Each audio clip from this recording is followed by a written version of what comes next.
and welcome to Wanted Down Under, the show which catapults a British family right across the other side of the world to help them make the biggest decision of their life.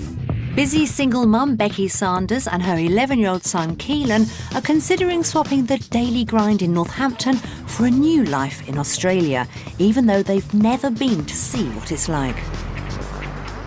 I feel as if we've outgrown this area, the house. I think there's opportunities to be had elsewhere that aren't available here, not only for me but for Keelan as well. Keelan's hoping that a move to Australia will mean more quality time with his mum. We'll be doing a lot more, I reckon, in Australia, which we wouldn't do here.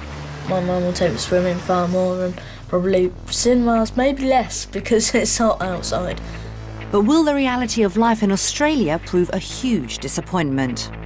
They feel like holiday apartments. They don't feel like somewhere that you could live.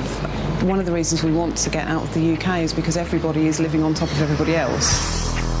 Would moving thousands of miles away from his friends in pursuit of a dream life be too much for Keelan to bear? You want a hug? Will that leave the Sanders family's plans in tatters, or will they decide to press ahead with a move down under?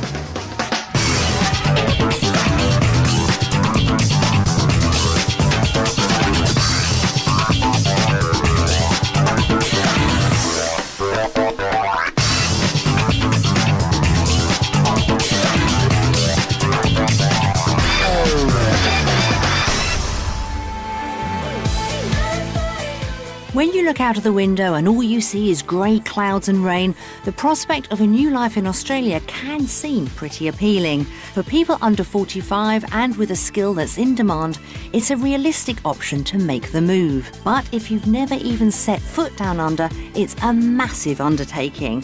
What if you haven't thought everything through before you make this life-changing decision? We've given 20 British families the chance of a lifetime, a week down under, to see for themselves if it's all they've ever dreamt it would be. They'll be asked then to vote one way or the other, whether to stay in the UK or move to Australia. Becky and Keelan Sanders live with their dog Munchie in Northampton. Becky has long wanted to make the world her oyster and hopes her job may be their ticket out of the UK. She's a qualified occupational therapist but currently works as a mental health advocate. I want to make a difference to people's lives. And I would think everyone that does nursing and OT and social work would probably say the same thing. I don't feel as if I'm able to put that into practice here because of the restraints with funding and budgets and stuff. And I just feel that there'll be more opportunities and I'll be able to really make a difference to people's lives somewhere else. While wanting to help others, Becky also struggles with her own vulnerability. For 4 or 5 months of the year, I suffer quite badly from depression. My life is pretty much governed by seasonal affective disorder. It means that during the winter months, I do very little. I get up in the morning and sort Keelan out for school, and I go to work, and I come home and sleep. And that's about all we do during the winter, and it obviously has an effect on Keelan as well. Well, it affects me because even the slightest thing could make her really angry at me, which I don't like. He has to do a lot more during the winter months to help me out around the house. He has to do a lot more housework. So yeah, I do feel very, very guilty that I need to rely on him sometimes.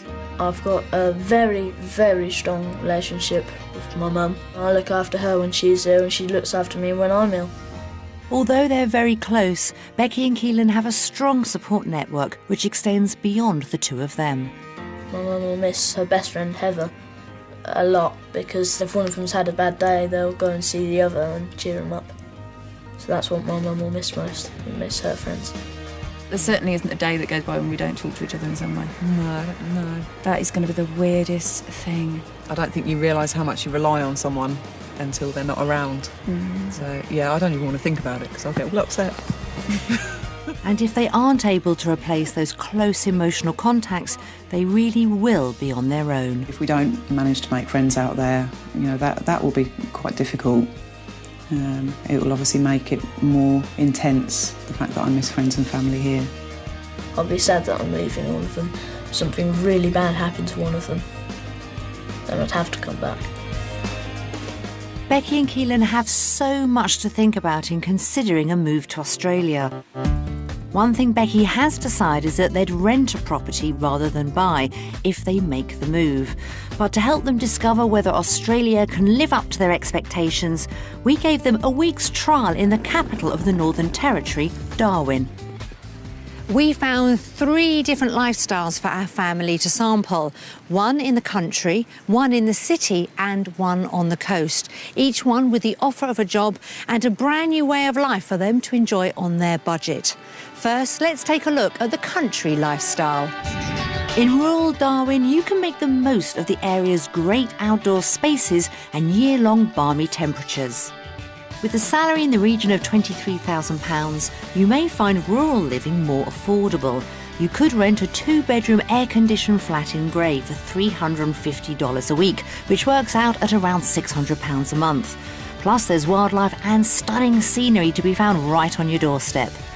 Kane Ellis is practice manager at a community-managed health service, which is on the lookout for people like you. Our clinic services the Darwin region for Indigenous people and their families. We see a lot of people with chronic diseases such as diabetes, heart disease, renal failure. While we don't have any openings in the mental health area at the moment, we would love to go down that track and hopefully we can have a chat with you about the future. Best of all, you get to come and experience Darwin, the culture, the weather, and you might as well just come and see it for yourself. So that was the kind of lifestyle they could enjoy in the country.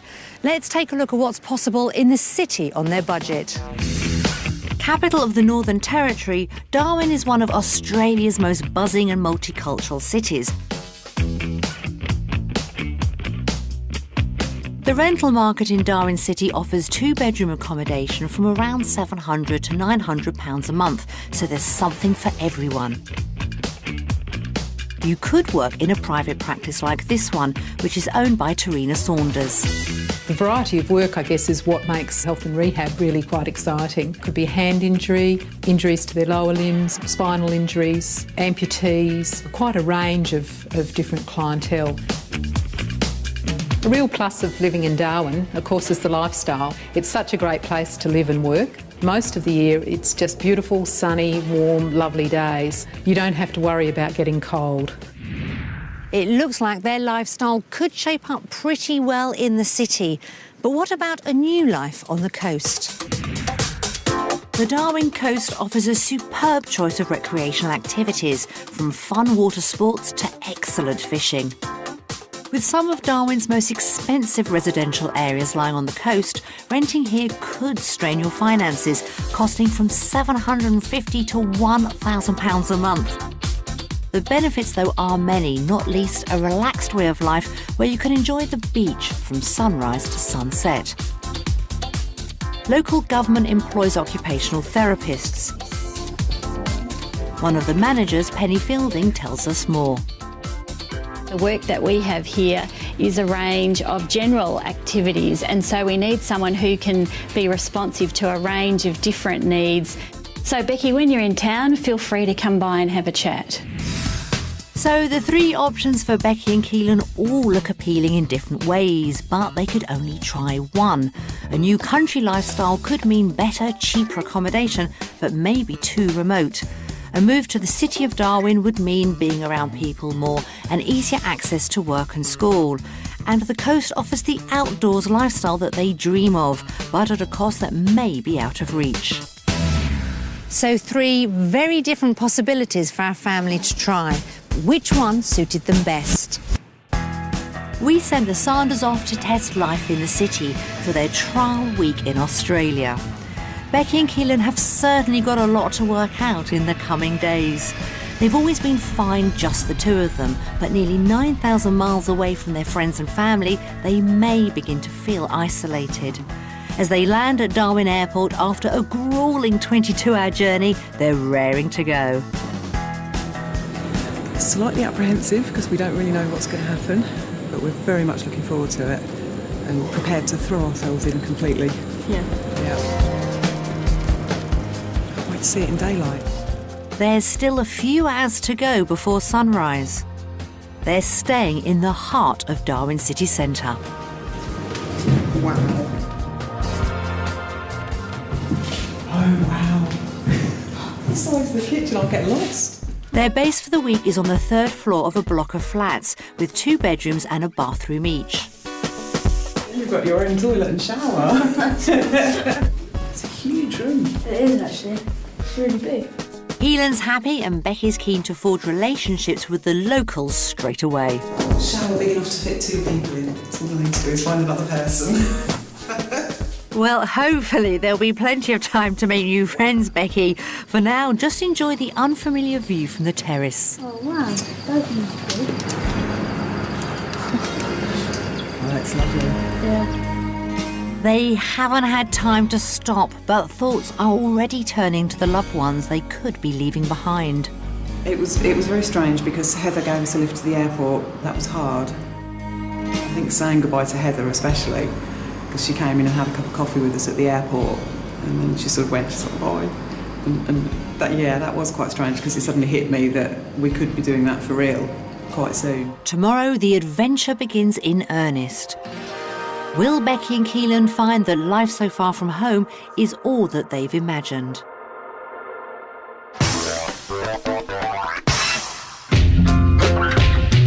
Back in the UK, Becky and Keelan live in a 2-bedroom house in Northampton.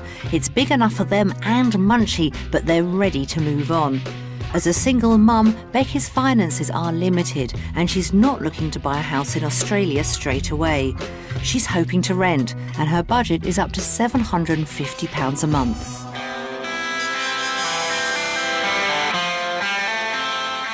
In the last 5 years, Darwin has been experiencing a boom which has led to a shortage of accommodation, so rents are among the highest in Australia. Will Becky's budget allow her and Keelan to find a property that they'd be happy to live in? We found 3 homes to rent in Darwin. The first is in Coconut Grove, to the north of the city, and will cost Becky around £750 a month, which is as much as she wanted to spend. It has 2 bedrooms, a modest-sized living space and a balcony. The area is still under development, so they might need some imagination. Yeah. More brick walls. It's too built up, there's no garden. It could be a property absolutely anywhere in the world, and I want to feel as if I'm in Australia. It doesn't feel it could. Yeah. It feels like it's just anywhere. No. Not us, is it? No. And if that wasn't bad enough, the utility room and the bathroom turn out to be the same room. I don't know if I like having the laundry in with the toilet and shower, though. Oh, it'd be a bit noisy and stuff. No, that's a bit strange.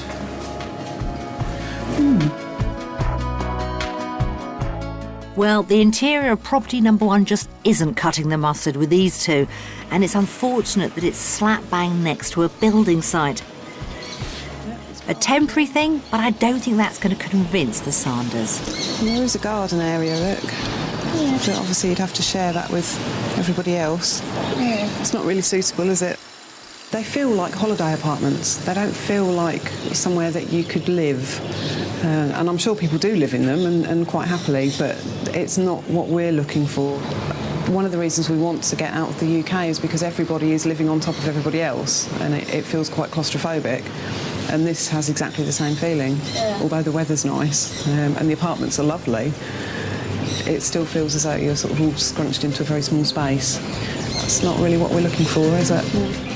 Keelan and Becky aren't too mad about high-rise living, but in many areas of Darwin, it might be their only affordable option.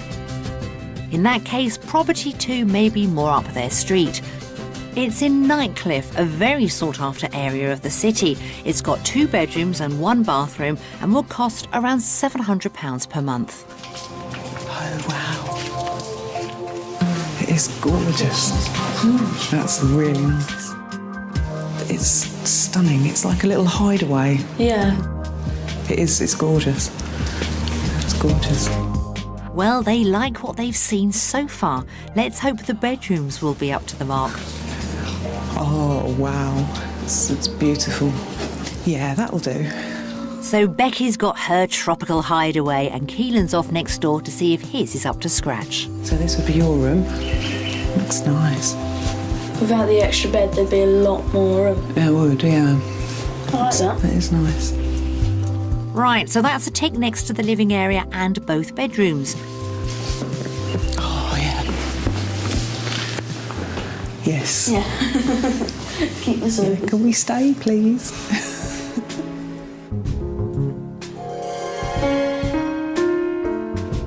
Last stop is to compare the garden with their own in the UK.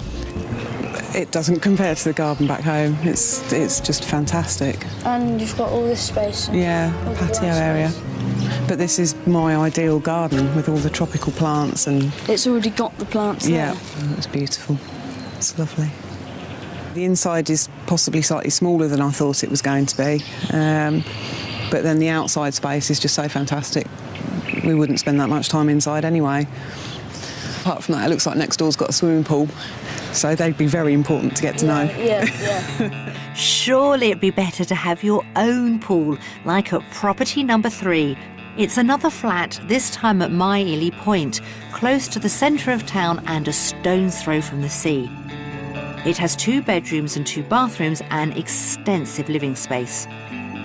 The monthly rent on this place would be just over £840 per month, more than Becky was hoping to spend.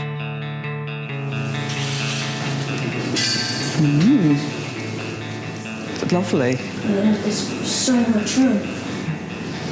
It feels more like a home as opposed to something that's bright and sort of like a holiday apartment. This feels more like a home.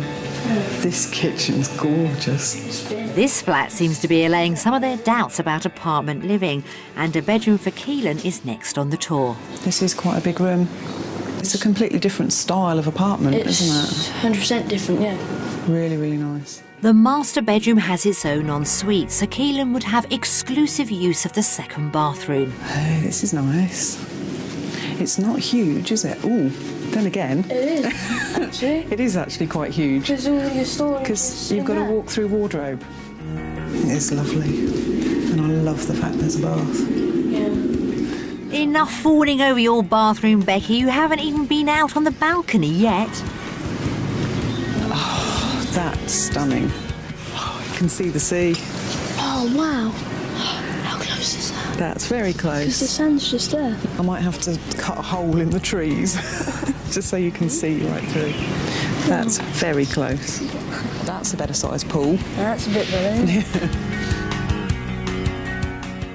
This time, although it's a shared pool, it's close to perfect. God, we should have brought a swimming costume, shouldn't we? Yeah. We'll just go It's in now. lovely. Yes, I can imagine lounging around out here. There won't be much time for lounging around with this much rent to pay. The Sanders were a little disappointed that Becky's tight budget means their property options are limited. The lush garden at Property 2 made up for the relative lack of space inside. But Property 1 got it wrong on so many levels. Property 3 proved a resounding success with both Becky and Keelan finding something to love, but the rent would be a real stretch. It's time to find out how the reality of renting in Darwin will affect how they feel overall about property. Will they vote for the home they rent out in the UK, or on what they've seen is possible to rent in Australia?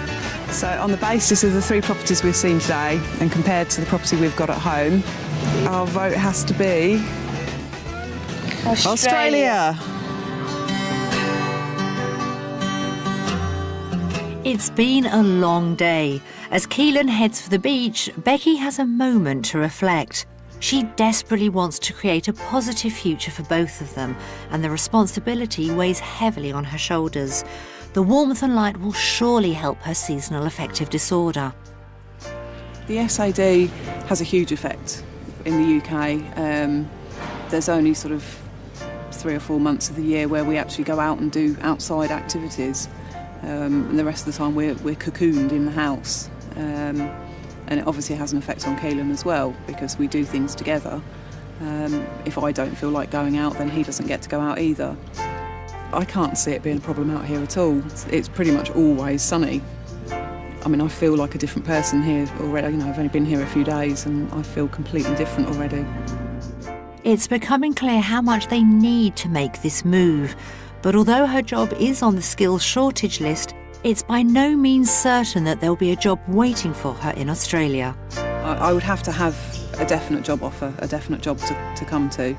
I'm not in a financial position to be able to come over here and look for work and set up a home and what have you in the meantime. So I would have to have a job to sort of walk straight into, and that is purely due to finances. Tomorrow the pressure will be on Becky to impress a potential employer. Whether they'll be able to move hangs in the balance.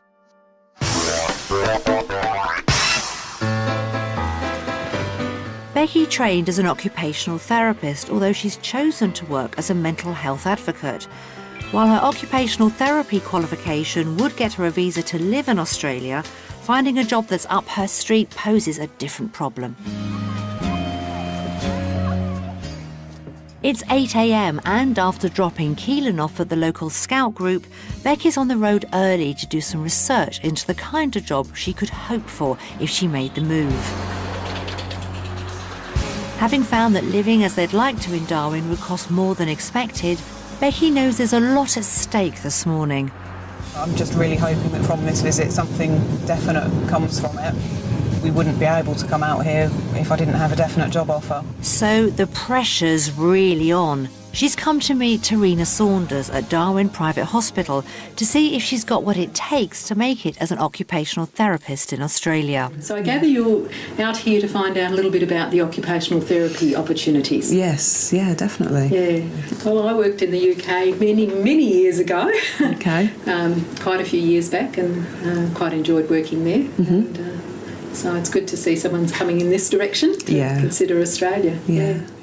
Well, Tarina's obviously open to having a Brit join the team, provided that Brit measures up. So new staff members, like someone like yourself, if you were, say, applying for a position with us, we'd be looking and asking you what you feel you could offer. Yeah. But hopefully there'd also be some areas that I could bring some fresh ideas as well. Yes, absolutely. Yeah. Good start. Hopefully Becky will be able to get a feel for the potential working environment.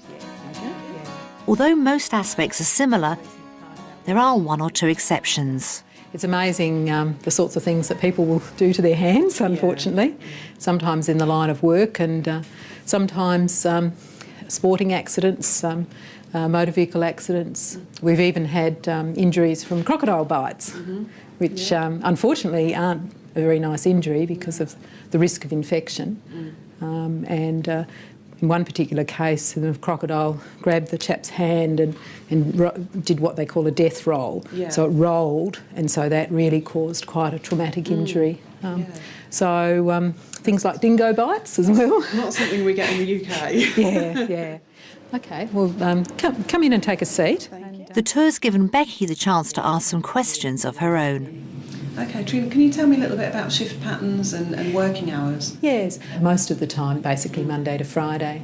So, and is it fairly family friendly? Because I'm a single mum. Yes, So obviously, I have to sort of fit around Keelan, school hours possibly, and school activities and things. So. Yeah, we've usually tailored positions to the staff. I guess that's one of the things we pride ourselves on in private practice, and this being my own business, that I can employ people under conditions and hours that suit and that are fairly family friendly from that basis. Yeah.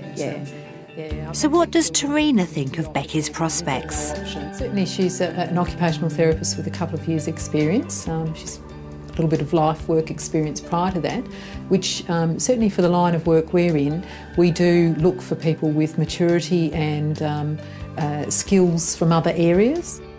That sounds promising. Could this be the good news Becky's hoping for? Okay, Trina, thank you so much for your time. It's been lovely to meet you. Yeah, well, all the best, and I hope you consider coming out to Australia, because it's a great place to work, and good luck with your job seeking. Thank you very much. All right, see you then. Bye-bye. Yeah. The chances for Becky for finding employment are pretty good, though I would say she would have to be prepared to probably go to more remote areas of Australia. Oh, not so promising after all. Fierce competition for jobs in Darwin means it's unlikely Becky would find work easily there. Certainly in the Northern Territory, Alice Springs and Katherine are always looking for OTs. So I'm sure Becky would find work if she chose to come out here. Yeah. They've both fallen in love with the place, but they wouldn't be able to move without that all-important job. So will she vote for the UK or Australia? Having spent some time with Trina today and getting a better idea of what OTs do in Australia, and although I'm aware there isn't a specific job available at the moment, I am prepared to walk the streets and find something. And compared to the type of OT work in the UK, I think my vote would have to be Australia. Becky seems sure about her decision, but if she can't find a job, their move will be impossible. Anyone thinking of going to live in the Northern Territory needs to be aware of some of the more hazardous aspects of this part of Australia. And here's some information about one of the biggest potential dangers.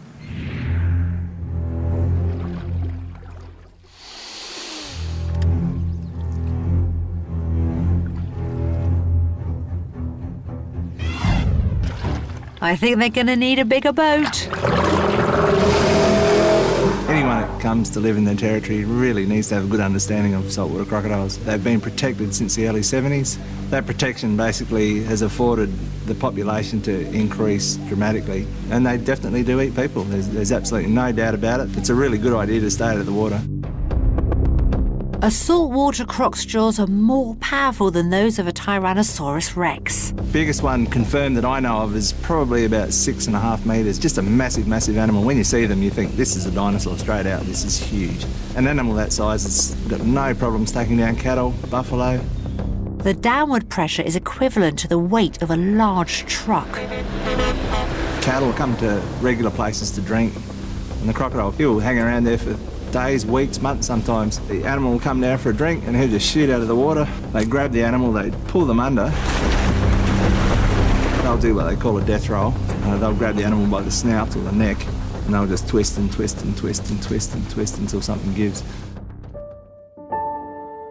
Crocodiles that have been kicked out of their territory will look for other areas and they'll travel vast, vast distances to find new territory. So in areas where last year you came for a swim and you know there's no crocodiles there, you come this year, there could be one sitting under there. And that happened recently. A lady was attacked at Litchfield Park. She's lived out there, she's a resident, she knows the place. She went in to wash her hands and a crocodile shot out and whack, grabbed her. Luckily she got away.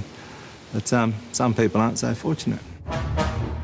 Salties have a tiny brain, but they're built for the hunt.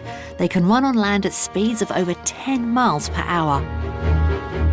He looks like a big, lumbering, slow animal, but if you're certainly within his biting range, the speed that he can flip around and nail you is quicker than you can move. So for anyone moving to Darwin, there's probably 3 good rules you need to take care of, and that's read the signs. Don't be habitual near a water body. If you're going camping, fine, enjoy it, but go to a different place each time. And thirdly, just understand and respect that these critters are in their environment and you're coming into their environment. Hey, you eat too. And they've got to eat as well, so just be careful. Be careful.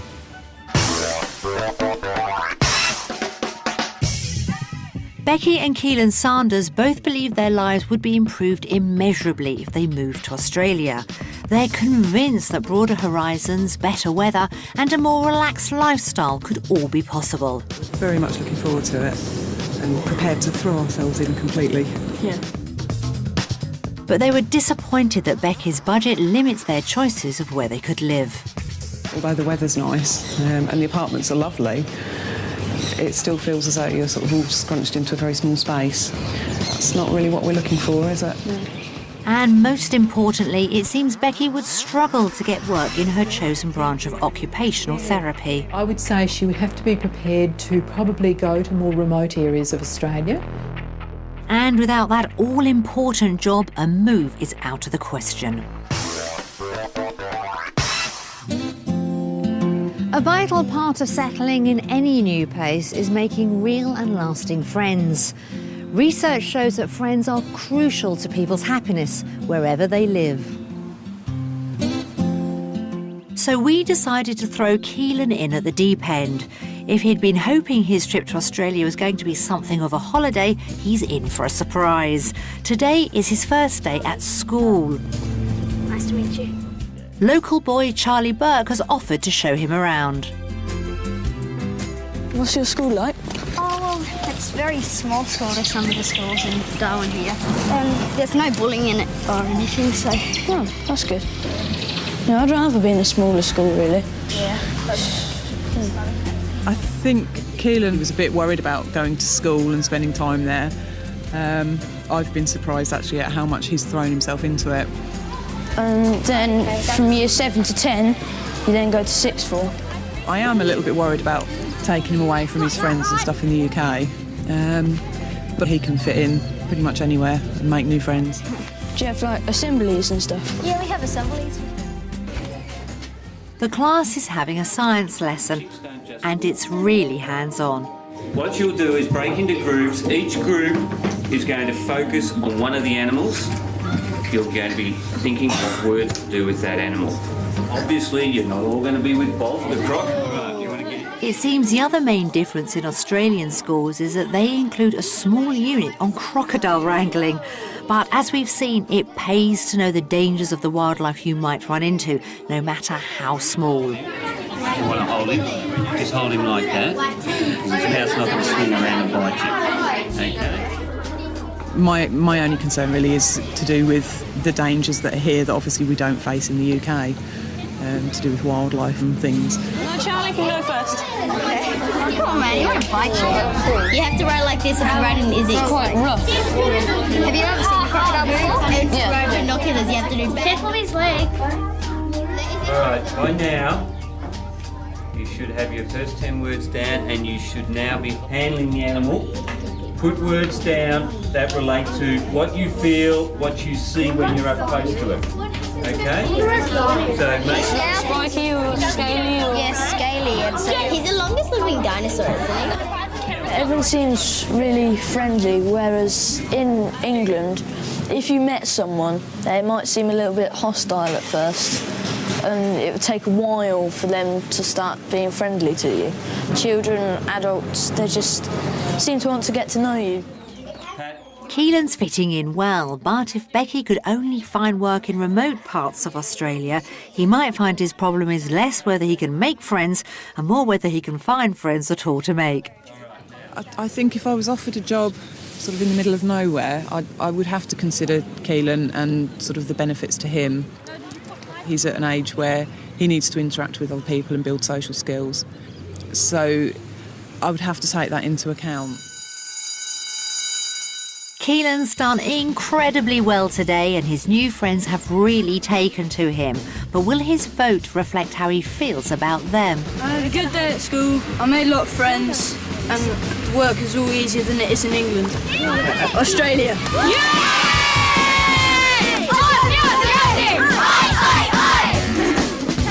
Well, he loves school here, but what with helping his mother out at home during her winter depression, Keelan doesn't always have this much time to be a kid. If we don't manage to come out here, I guess we'll just go back to the routine that we were in before, where he has to be more helpful to me during the winter months, and we go back to sort of just the usual routine back in the UK.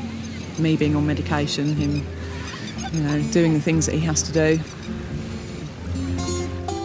So Becky's really beginning to worry about whether she could make it work in Australia.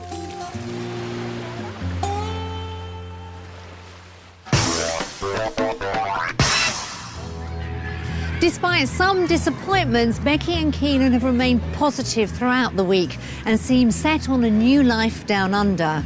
Keelan's had no problems fitting in Darwin, but Becky still worries about taking him away from their loved ones back home.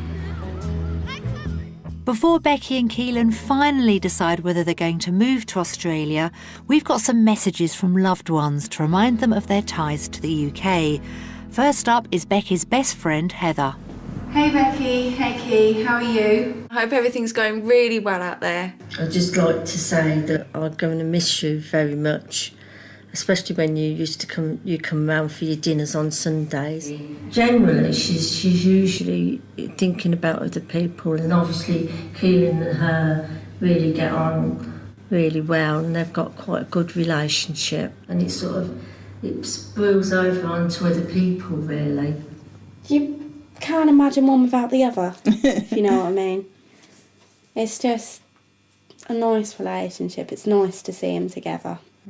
He's like funny, but I'm sure he'll be fine. But like at the moment, it's like feeling quite sad, sort of thing. He's very clever. For a lad of his age, he's really clever, and I think he's got the maturity and the responsibility to really make something out of this experience.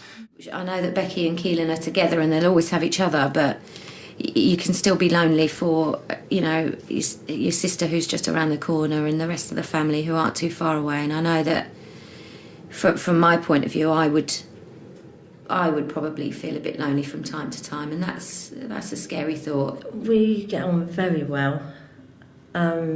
We really more like a sister and mother and daughter, really. We really do get on well, and I'm very proud of her. I'm sure her dad would have been too. I wouldn't want her to ever feel alone, so and helpless. And if anything, things go wrong, I'd want her to know that she's always got someone that will be on the end of the phone no matter what and help you out. When she was my bridesmaid on my wedding day, it really was just the best thing in the world to have her there. Becky was the one that told me that I looked stupid in frills, that I wasn't allowed to wear red, and that I had to make sure that I had nice underwear on. And she was the one that chose it all with me. I'm almost angry at her for leaving, but at the same time you can't be, because it's achieving the main thing she's ever wanted. She deserves a better life, and I won't hold her back, although I will be sad and I shall miss her. I can't wait to see you when you come back from your trip, and I'll have some chicken taters waiting for you when you come round. I will miss the hugs the most. It's a hug that only someone who really understands where you're coming from can give you. And she is often the only one that can understand where I'm coming from. I'm going to miss you guys so much. You have been absolutely fabulous to me since the day I met you. Key, I'm so proud of everything that you've done. You've worked so hard to help your mum and support her and make her proud every single day. And just because you're going to Australia, don't think that has to stop. And Becky, it's going to be really hard here without you. But I know that every time I come to see you, you're going to be happier every time. You deserve it. Look after each other, and we will see you real soon.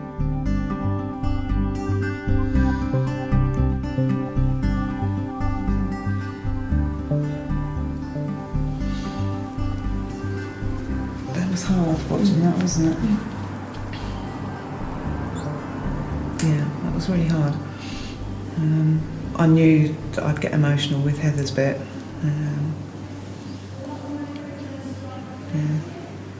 It was almost as if she was in the room with us.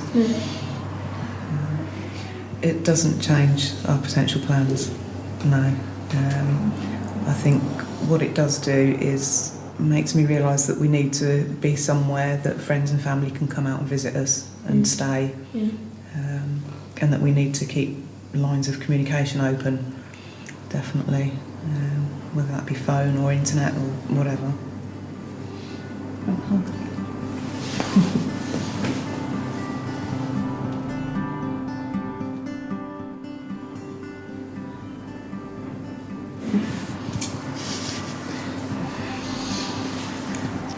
Persuade Heather and David to move out here as well. Try to. Yeah. And Nanny. And the rest. Nanny's got to come out to cook us chicken potatoes. I'll hold her to that as well. Yeah.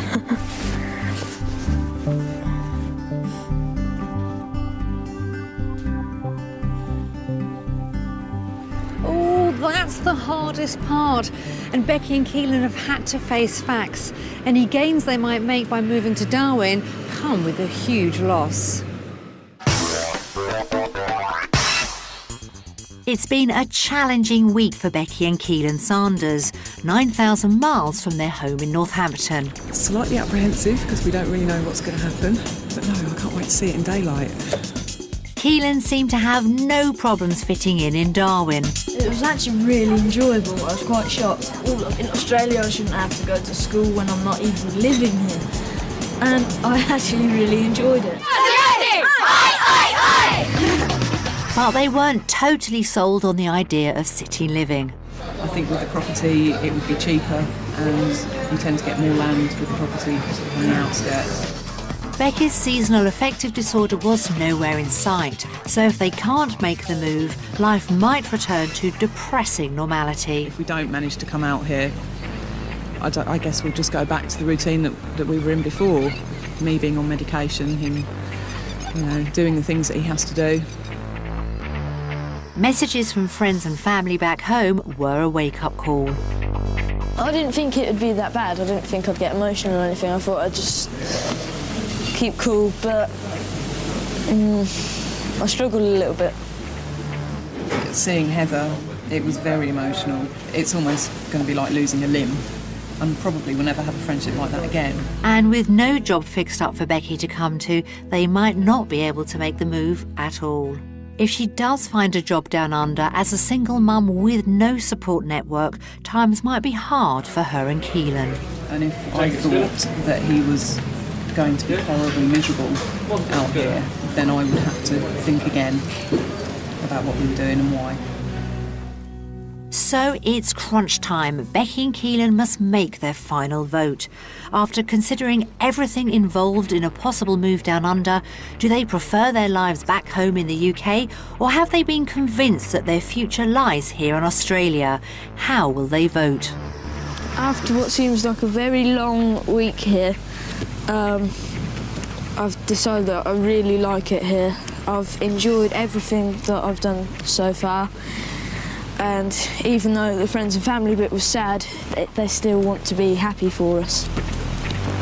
Having spent the week here, I think it's made me realise that there's more to moving to Australia than I originally thought.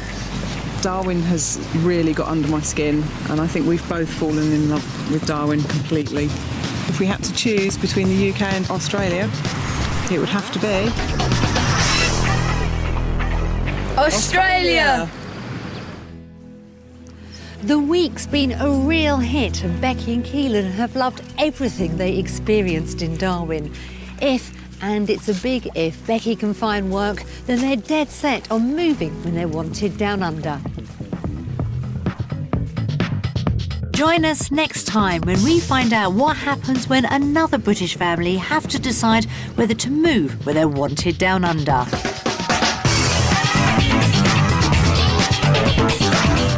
Back in the UK, homes under the hammer in Plymouth, Derby and Kent. Next here on BBC One. And a house in South London comes up for auction as two property developers go into battle. Buy it, sell it, bank it at 11.